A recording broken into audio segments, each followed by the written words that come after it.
ദൈവത്തിരുനാമത്തിന് നന്ദിയോടെ സ്തോത്രം ചെയ്യുകയും സ്തുതിക്കുകയും ചെയ്യുന്നു. ക്രിസ്തുവിൽ പ്രിയമുള്ള സഹോദരങ്ങളെ, സഹോദരിമാരെ, വീണ്ടും യേശുക്രിസ്തുവിൻ്റെ ധന്യമുള്ള നാമത്തിൽ സ്നേഹവന്ദനങ്ങൾ അറിയിക്കുന്നു. കർത്താവും രക്ഷിതാവുമായിരിക്കുന്ന മഹാദൈവത്തിൻ്റെ കൃപയാൽ ഒരിക്കൽ കൂടി ദൈവത്തിൻ്റെ വചനം പറയാൻ കർത്താവ് എനിക്ക് അവസരം തരികയാണല്ലോ. ഈ നല്ല സമയം ഏറ്റവും ധന്യവും ഏറ്റവും ശ്രേഷ്ഠവും ഏറ്റവും പ്രാധാന്യവുമായിരിക്കാൻ ഞാൻ കർത്താവിൻ്റെ കൃപയിൽ തന്നെ ആശ്രയിച്ചുകൊണ്ട് ദൈവവചന ധ്യാനത്തിലേക്ക് തിരികുകയാണ്. അതിനേക്കാൾ മുമ്പ് നിങ്ങൾക്കെല്ലാവർക്കും വിനീതമായ സ്നേഹവന്ദനങ്ങൾ അറിയിക്കുന്നു. കർത്താവ് നിങ്ങളെ അനുഗ്രഹിക്കട്ടെ എന്ന് ആത്മാർത്ഥമായി മനസ്സുകൊണ്ട് പ്രാർത്ഥിക്കുകയും ചെയ്യുന്നു. ദൈവവും രക്ഷിതാവുമായിരിക്കുന്ന നമ്മുടെ മഹാദൈവത്തിന് നന്ദി നിറഞ്ഞ ഹൃദയത്തോടെ സ്തോത്രവും സ്തുതിയും പുകഴ്ചയും കരയറ്റിക്കൊണ്ട് ദൈവവചനത്തിലേക്ക് നിങ്ങളെ സാദരം ക്ഷണിക്കുകയാണ്. വിശുദ്ധ യോഹന്നാൻ്റെ സുവിശേഷം 12-ാം അധ്യായം 32-ാമത്തെ വാക്യം ഞാൻ നിങ്ങളെ വായിച്ചു കേൾപ്പിക്കാം. യോഹന്നാൻ്റെ സുവിശേഷം 12-ാം അധ്യായം 32-ാമത്തെ വാക്യം. ഞാനോ ഭൂമിയിൽ നിന്ന് ഉയർത്തപ്പെട്ടാൽ എല്ലാവരെയും എങ്കിലേക്ക് ആകർഷിക്കും എന്ന് ഉത്തരം പറഞ്ഞു. യേശു പറയുകയാണ്, ഞാനോ ഭൂമിയിൽ നിന്ന് ഉയർത്തപ്പെട്ടാൽ എല്ലാവരെയും എങ്കിലേക്ക് ആകർഷിക്കും എന്ന് ഉത്തരം പറഞ്ഞു. ജാതികളായിരിക്കുന്ന യവനന്മാരിൽ ചിലർ പെരുന്നാളിൽ നമസ്കരിക്കാൻ വന്നപ്പോൾ കർത്താവിൻ്റെ ശിഷ്യന്മാരോട് പറഞ്ഞു, യേശുവിനെ കാണാൻ ആഗ്രഹമുണ്ട്. യേശുവിനെ കാണാൻ ആഗ്രഹമുണ്ടെന്ന് ചില ആളുകൾ ഗലീലയിലെ ബെത്സബേക്കാരനായിരിക്കുന്ന ഫിലിപ്പോസിൻ്റെ അടുക്കൽ ചെന്നിട്ട് യവനന്മാർ വന്ന പറഞ്ഞൊരു ഭാഗമാണ് 12-ാം അധ്യായത്തിൻ്റെ 20 മുതൽ താഴേക്കുള്ള വാക്യം. യേശുക്രിസ്തു കഷ്ടാനുഭവത്തിലേക്ക് പോകാൻ ഒരുങ്ങുകയാണ്. തൻ്റെ ഐഹിക ജീവിതകാലത്തിൻ്റെ അവസാന ദിവസങ്ങൾ എണ്ണപ്പെടുകയാണ്. ആ സമയത്ത് യവനന്മാരായിരിക്കുന്ന ജാതികൾ വന്നിട്ട് ചോദിക്കുന്നു, യജമാനനെ, എനിക്കൊന്ന് യേശുവിനെ കാണാൻ ആഗ്രഹമുണ്ട്. അങ്ങനെ പറഞ്ഞപ്പോൾ ആഗ്രഹിച്ചു വന്ന ആളുകളുടെ ആഗ്രഹം യേശുവിനോട് പറഞ്ഞു. അങ്ങയെ കാണാൻ ചില ആളുകൾ വന്നിട്ടുണ്ട്, യവനന്മാരാണ്. ഇപ്പം കർത്താവ് പറഞ്ഞു, ഇപ്പം കാണണ്ട എന്ന് പറഞ്ഞ് സുപ്രസിദ്ധമായിരിക്കുന്നൊരു സ്റ്റേറ്റ്മെൻറ്റാണ്, ഗോതമ്പ് മണി നിലത്ത് വീണ് ചാകുന്നില്ലെങ്കിൽ തനിയെ ഇരിക്കും, ചത്തുവെങ്കിലോ വളരെ ഫലമുണ്ടാകും എന്ന് പറഞ്ഞ് താഴേക്ക് വരുമ്പോഴാണ് പറയപ്പെട്ടിരിക്കുന്ന നമ്മൾ വായിച്ച വേദവാക്യം. അതിങ്ങനെയാണ്, ഞാനോ ഉയർത്തപ്പെട്ടാൽ അനേകരെ എങ്കിലേക്ക് ആകർഷിക്കും. അപ്പോൾ തത്വത്തിൽ ഈ ഒരു പാരഗ്രാഫിൻ്റെ കണ്ടൻ്റാണ് ഇതെല്ലാം കൂടി ചേർത്ത് വെച്ച് നമുക്കുള്ളൊരു സന്ദേശം, നമുക്കുള്ളൊരു ദൂത് ദൈവത്തിൻ്റെ ആത്മാവിൽ നിന്ന് പ്രാപിക്കാൻ ഒരുങ്ങുകയാണ്. പ്രതീക്ഷയോടെ ആ വാക്കുകൾ നിങ്ങൾ ശ്രദ്ധിക്കുക. യേശുക്രിസ്തുവിനെ ഗോതമ്പ് മണിയായിട്ട് ചിത്രീകരിച്ചിരിക്കുകയാണ്. തൽക്കാലത്തേക്ക് തിരുവഴുത്തിൽ നിന്നായിരിക്കിയാൽ നമുക്ക് നമ്മെ തന്നെ ഒന്ന് കാണാം. ഗോതമ്പ് മണി 3 സ്റ്റേജുകൾ ഈ ഗോതമ്പ് മണിക്ക് ഇതിനകത്തുണ്ട്. 1, തനിയേ ഇരിക്കുന്ന ഗോതമ്പ് മണി. 2, നിലത്ത് വീണ് ചാകുന്ന ഗോതമ്പ് മണി. 3, നമ്മൾ വായിച്ച 32-ാമത്തെ വാക്യം അനുസരിച്ച് ഉയർത്തപ്പെടുന്ന ഗോതമ്പ് മണി. ഇങ്ങനെ 3 സ്റ്റേജുകളുണ്ട്. ഗോതമ്പ് മണി തനിയായിരുന്നാൽ ഒരു ഗുണവും ഇല്ലെന്ന് യേശു പറയുന്നു. അതൊരു ഗ്രൗണ്ട് ലെവൽ എന്ന് നമുക്ക് പറയാം. ഭൂമിയിൽ ഗ്രൗണ്ട് ലെവൽ. ഇവിടെ എങ്ങനെ ഇരിക്കുകയാണ്? ഒരു ജീവിതം കിട്ടി, ഒരു ഗോതമ്പ് മണിയാണ്, തന്നെ ഇരിക്കുന്നു എന്ന് പറഞ്ഞാൽ ഒറ്റപ്പെട്ടെന്നുള്ളതല്ല. ഗുണമില്ല, ദോഷവുമില്ല, മുകളിലേക്കുമില്ല, താഴേക്കുമില്ല. അങ്ങനെ ഒരു 10, 60, 70 കൊല്ലം ജീവിച്ചു. ഗോതമ്പ് മണിയായി തന്നെ അങ്ങ് ജീവിച്ചു. തനിയായിരുന്നു. ഒരു പ്രോസസ്സും നടന്നില്ല, ഒരു മാറ്റവും നടന്നില്ല, ഒരു വിഘടനവും നടന്നില്ല.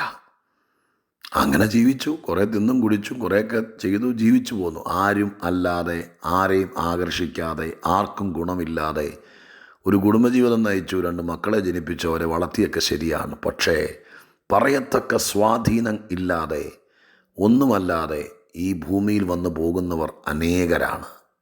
ഒത്തിരി സാധ്യതയുണ്ടായിരുന്നു ഗോതമ്പ് മണിക്ക്, പക്ഷെ തനിയേ ഇരുന്നു എന്നുള്ള വാക്കുകൂടെ ഞാൻ ഇച്ചിരൂടെ അത് തനതായ രീതിയിൽ തന്നെ പറയാം. ആരുമായിട്ട് വലിയ ബന്ധമില്ല, ഒരു കൂട്ടായ്മയ്ക്ക് പോകത്തില്ല, കർത്താവുമായിട്ട് ബന്ധമില്ല, ദൈവിക കൂട്ടായ്മയില്ല, അല്ലേ? തനിയെ ഇരുന്ന് പറയുമ്പോൾ ദൈവം പോലുമായിട്ട് ബന്ധമില്ല. അങ്ങനെ അങ്ങിരുന്നു. അയ്യോ, അങ്ങനെ ആകല്ലേ. തനിയെ ഇരിക്കുമ്പോൾ ചിലപ്പോൾ ആരും ഉപദ്രവിക്കാൻ വരികയല്ല. ഗേറ്റും പൂട്ടിയിട്ട് വാതിലും അടച്ച് ആരുമായിട്ട് ബന്ധമില്ലാതെ, ഒത്തിരി മിണ്ടാതെ, അയൽവക്കക്കാരെ പോലും നോക്കാതിരുന്നാൽ തനിയെ ഇരിക്കാൻ സാറേ. പക്ഷേ ഒരു പ്രയോജനം ഇല്ലാതെയാകാം. രണ്ടാമത്തെ സ്റ്റേജാണ് ഗ്രൗണ്ട് ലെവലിൽ നിന്ന് താഴേക്ക്. ഗോതമ്പ് മണി ഏത് വിത്താണെങ്കിലും ഭൂമിക്കുള്ളിലേക്ക്, മണ്ണിൻ്റെ അടിയിലേക്ക്, ഗ്രൗണ്ട് ലെവലിൽ നിന്ന് താഴേക്ക് പോകും. താഴേക്ക് പോകുന്നത് ബുദ്ധിമുട്ടാണ്. അതിന് ബൈബിൾ ഉപയോഗിച്ച വാക്ക് നിലത്ത് വീണു, താഴേക്ക് പോയി. താഴേക്ക് പോയിട്ട് ഒരിക്കലും പൊങ്ങി വരാത്ത ഒത്തിരി പേരുണ്ട്. വലിയ വലിയ മുതലാളിമാരടക്കം, വലിയ വലിയ മത നേതാക്കന്മാരും സഭാ നേതാക്കന്മാരും അടക്കം താഴെ പോയി മണ്ണിനടിയിൽ പോയി പിന്നെ പൊങ്ങി വരാത്തവർ. ദാവീദ് ഒരിക്കൽ ഇത് മനസ്സിൽ കണ്ടുകൊണ്ട് 30-ാം സങ്കീർത്തനത്തിൽ ചോദിച്ചു, ദൈവമേ, ഞാൻ കുഴിയിലിറങ്ങിപ്പോയാൽ നിനക്കെന്ത് ലാഭം? മണ്ണിനടിയിലേക്ക് പോയാൽ, ഗ്രൗണ്ട് ലെവലിൽ നിന്ന് താഴെ പോയാൽ, ആ ലെവലിൽ നിന്ന് താഴെ പോയാൽ ആർക്കും ലാഭമില്ല. അവിടെ കിടന്നാൽ ആർക്കും ലാഭമില്ല. എന്നാൽ അടുത്തൊരു സ്റ്റേജ് യേശുക്രിസ്തു പറയുക, ഭൂമിയിൽ നിന്ന് ഉയർത്തപ്പെട്ടാൽ. അങ്ങനെയല്ലേ വാക്യം? അതെ, അങ്ങനെ തന്നെ. 32-ാം വാക്യം, ഞാനോ ഭൂമിയിൽ നിന്ന് ഉയർത്തപ്പെട്ടാൽ, ഗ്രൗണ്ട് ലെവലിൽ നിന്ന് ഉയർത്തപ്പെടുകയാണ്. സാധാരണ ജീവിതത്തിൽ നിന്ന്, ഒരു ഹ്യൂമൻ സ്റ്റാറ്റസിൽ നിന്ന് സാധാരണക്കാരനായി വന്നു, സാധാരണക്കാരനായി ഈ മണ്ണിൽ നിന്ന്, യേശുവിനെ അല്ല പറയുന്നത് കേട്ടോ, നമ്മളെക്കുറിച്ച് പറയുക. ആ ലെവലിൽ നിന്ന് മുകളിലേക്ക് ഉയർന്നാൽ എന്താ സംഭവിക്കും? ജീവിതം ഒരാകർഷണത്വമുള്ളതാകും. അനേകരെ ആകർഷിക്കാൻ പറ്റും. ഈ 2024 തുടക്ക ദിവസങ്ങളല്ലേ ഈ 3 ലെവലുകൾ. ഗോതമ്പ് മണിയും ഈ വാക്യത്തിൻ്റെ ചരിത്രപരമായിരിക്കുന്ന ചിന്തകളൊക്കെ വിട്ടിട്ട് നമുക്ക് നമ്മെ ഒന്ന് വിലയിരുത്തി പ്രാർത്ഥിക്കാം. ഒരായുഷ്കാലം മുഴുവൻ ആർക്കും ഗുണമില്ല, ദോഷമില്ലാതെ, താഴേക്കുമില്ല മുകളിലേക്കുമില്ലാതെ തനിയെ ഇരിക്കുന്നൊരു സ്ഥിതിയിൽ ഒരു കൊല്ലോടെ കിട്ടിയിട്ട് എന്ത് ഗുണം? കുറേം കൂടി അരിയൊക്കെ തിന്ന് തീർക്കാം എന്നുള്ളതല്ലാതെ പ്രയോജനമില്ലല്ലോ. താഴേക്ക് വീണു, അവിടെ നിന്ന് പൊങ്ങി വരാതെ മണ്ണിനടിയിൽ ദാവീദ് പറഞ്ഞതുപോലെ ആർക്കും ഗുണമില്ലാതെ, ഒരു ലാഭവുമില്ലാതെ, നഷ്ടം മാത്രം പറഞ്ഞ് ഗ്രൗണ്ട് ലെവലിൽ നിന്ന് താഴെ പോയിട്ട് അങ്ങനെ അസ്തമിച്ചാൽ ജീവിതം കൊണ്ടോ കുടുംബം കൊണ്ടോ എന്തു ഗുണം? എന്നാൽ ക്രിസ്തീയ ജീവിതത്തിൻ്റെ 3-ാം സ്റ്റേജ് താഴെ നിന്ന് ഉയർത്തപ്പെടുകയാണ്. ഇത് അനേകരുടെ ജീവിതത്തിൽ കാണാം. ദാവീദിൻ്റെ ജീവിതത്തിൽ കാണാം, യോസഫിൻ്റെ ജീവിതത്തിൽ കാണാം, മോശയുടെ ജീവിതത്തിൽ കാണാം, ഇയ്യോബിൻ്റെ ജീവിതത്തിൽ കാണാം, ഇബ്താഹിൻ്റെ ജീവിതത്തിൽ കാണാം, പിന്നെ രൂത്തിൻ്റെയും എസ്തേറിൻ്റെയും ഒക്കെ ജീവിതത്തിൽ കാണാം, യാക്കോബിൻ്റെ ജീവിതത്തിൽ കാണാം. യാക്കോബൊക്കെ കൂടാരത്തിനകത്ത് തനിയെ ഇരുന്ന ഗോതമ്പ് മണിയാണ്. 40 കൊല്ലം ഒരു ഗുണമില്ല. അമ്മയുടെ സാരത്തുമ്പെ ചുറ്റി അടുക്കളയിൽ കൂടെ തിന്നും കുടിച്ചും മാത്രം നടന്നു. പെട്ടെന്നൊരു സുപ്രഭാതത്തിൽ താഴേക്ക് പോയി, നിക്കക്കള്ളിയില്ലാതെയായി. ചേട്ടൻ കൊല്ലാൻ വേണ്ടിയിട്ട് ഓടിച്ചു, താഴേക്ക് പോയി. 20 കൊല്ലം മണ്ണിനടിയിൽ മറഞ്ഞതുപോലെ എവിടാന്ന് പോലും അറിയാതെ ഒതുങ്ങി. പക്ഷെ അവിടം കൊണ്ട് നിന്നില്ല. യാക്കോബ് ഉയർത്തപ്പെട്ടു, അനേകരാകർഷിക്കപ്പെട്ടു. മോശ ആദ്യത്തെ കുറേ നാളും ഫറവോൻ്റെ പുത്രിയുടെ മകനെന്നും പറഞ്ഞ് ഗോതമ്പ് മണി തനിയായിരുന്നു, വലിയ മിടുക്കനായി നടന്നു. ആരും പ്രതീക്ഷിക്കാത്ത സമയത്ത് താഴെപ്പോയി കാട്ടിൽ ആടുകളെ തീറ്റി നടന്നു. മരുഭൂമിയിൽ കുറേ കഴിഞ്ഞപ്പോൾ ദൈവം ഇറങ്ങി വന്ന് ഉയർത്തി. എത്ര ലക്ഷം ആളുകളെ ആകർഷിച്ചു, അക്കരെ കൊണ്ടുപോയി. എത്രയോ ആളുകൾ വേദപുസ്തകത്തിൽ കാണാൻ കഴിയുന്നു. ഇയ്യോബിൻ്റെ ജീവിതം ഒരു രാജാവിനെ പോലെ അദ്ദേഹം ജീവിച്ചു. ഗോതമ്പ് മണി അവിടെ നിന്ന് താഴെപ്പോയി വേലി പൊളിച്ചു കൊടുത്തു. അത് കഴിഞ്ഞിട്ട് ദൈവം ഒരു ഉയർത്തി. അവസാനത്തെ അധ്യായത്തിൽ എല്ലാവരും വന്നു, ആകർഷിക്കപ്പെട്ടു. ആരും കയറാത്ത വീട്ടിലേക്ക് അനേകർ കയറി. എൻ്റെ പ്രിയപ്പെട്ടവരെ, ഈ കൊല്ലം മറ്റുള്ളവരെ ആകർഷിക്കുന്നൊരു ജീവിതം. ഹല്ലേലൂയ! ഞാൻ ആത്മാവിൽ നിങ്ങളെ ഓരോരുത്തരെയും തൊട്ട് പറയുക. എനിക്ക് കൈയെത്തുമായിരുന്നെങ്കിൽ നിങ്ങളുടെ തലയെ കൈവച്ചേനെ. എനിക്ക് നിങ്ങളിൽ പലരെയും കാണാം, നിങ്ങളിൽ പലരെയും അറിയാം. നിങ്ങളുടെ ശബ്ദം ഞാൻ കേട്ടിട്ടുണ്ട്, നിങ്ങളെ ഞാൻ മനസ്സിൽ കണ്ടിട്ടുണ്ട്. ഞാൻ ആത്മാവിൽ പറയുന്നു, താഴെ കിടക്കരുത്, ഡൗണായി പോകരുത്, ഒരു ഗ്രൗണ്ട് ലെവലിൽ ജീവിതം തീർക്കരുത്, മണ്ണിനടിയിൽ കിടന്ന് തീരരുത്, അവസാനിക്കരുത്, എല്ലാവരുടെയും ചവിട്ടുമെത്തയായിട്ട് കാലിൻ്റെ കീഴെയാകരുത്. സ്വർഗം പറയുന്നു, നീ ഉയർത്തപ്പെടണം, നീ പൊങ്ങി വരണം, നിൻ്റെ അടുത്ത സ്റ്റേജിലേക്ക് വരണം. അനേകരെ ആകർഷിക്കണം, അനേകര് നിന്നെ വിളിക്കണം, അനേകര് നിന്നെ മാനിക്കണം.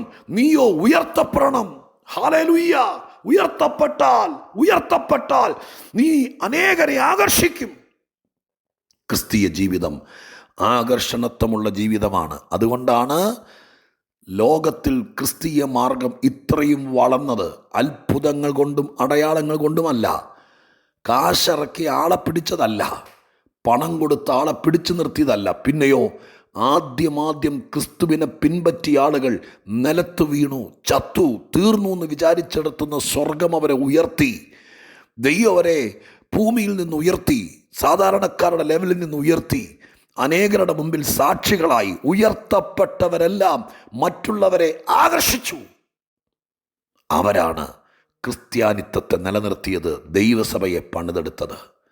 അങ്ങനെയാണെങ്കിൽ ഞാനിന്ന് ദൈവസ്നേഹത്തിൻ്റെ പുറത്ത് ഈ ആണ്ടിൻ്റെ ആരംഭ ദിവസം നിങ്ങളുടെ മുമ്പിലേക്ക് ഈ ദൂത് വിരിച്ചിടുകയാണ്.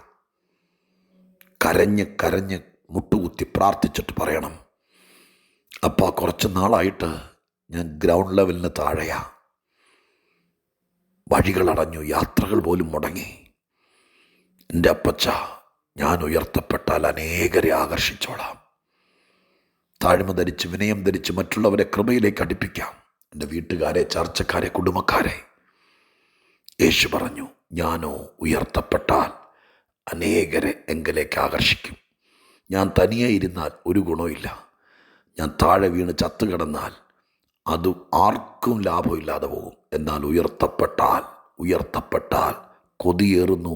ഈ ദൂത് പറഞ്ഞു നിർത്താൻ ഞാൻ നിർബന്ധിതനാകുകയാണ്. നിങ്ങൾക്ക് ഗ്രഹിക്കാൻ പറ്റിയെന്ന് വിചാരിച്ചുകൊണ്ട് പ്രാർത്ഥിക്കട്ടെ. പരിശുദ്ധ ദൈവമേ, ഞങ്ങളുടെ സ്വർഗീയ പിതാവേ, എൻ്റെ കർത്താവിൻ്റെ 3 ലെവലുകൾ ഈ അധ്യായത്തിൽ ഞങ്ങൾ കണ്ടു.